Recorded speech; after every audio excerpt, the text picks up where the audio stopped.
All right, this is a great question about deducing the ions in a polyatomic ion or any type of ion, like the example NaCl.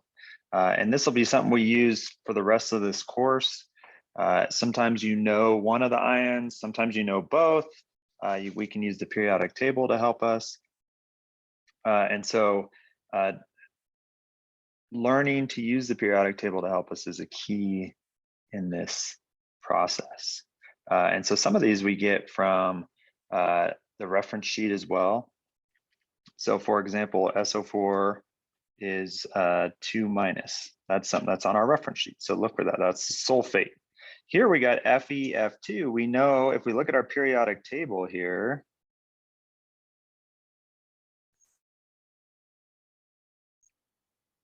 we can see F right here. Now remember, this is a -1, here's -2, here's -3. Here we got +1, +2, +3 for here. And so these are important to remember, and it's important to utilize the periodic table when we're doing these.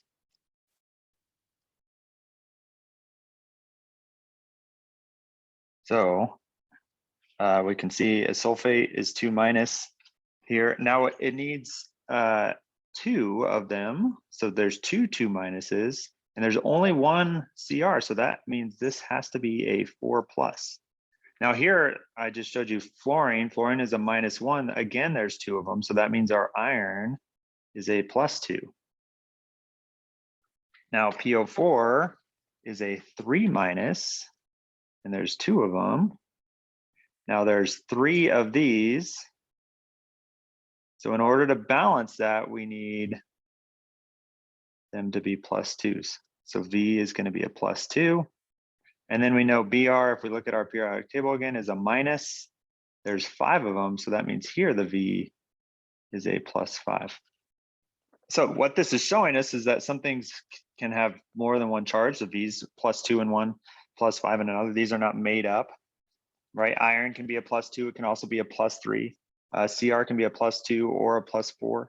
And so sometimes we have to use one of them that we know to find the one that we don't know.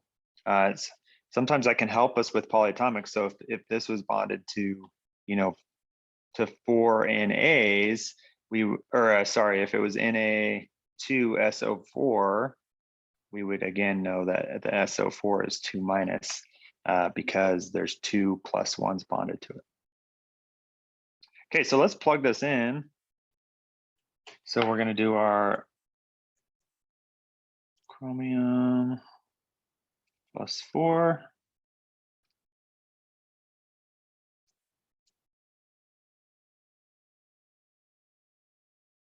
Our S4. This is a 2-. Iron was a 2+. Fluorine was a -. The vanadium is a +, a 2+.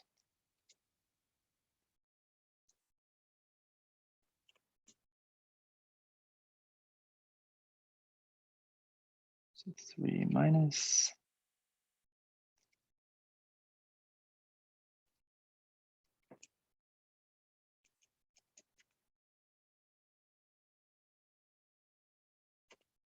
Okay, there we go. So lots of typing, making sure you put all the subscripts. So SO4 is a 2-. All that is important. We're separating the ions by what they are. We keep the polyatomics together, like the PO4 and the SO4, even if there's not parentheses around them, because there's only one, we still need to keep them together as the anion or a cation if it's NH4+. Okay, so let's check this. There we go. So a lot to this, very important concept as we go forward. This idea that, especially as we get into solution chemistry and chemical reactions, we'll see that a lot of these ionically bonded compounds will separate in solution and then can maybe into their individual ions or cations and anions, and then they can react with another cation and anion that's been added to the solution by maybe bonding because of a strong attraction, forming a solid, things like that. So we will see this concept over and over again, so it's important to take away.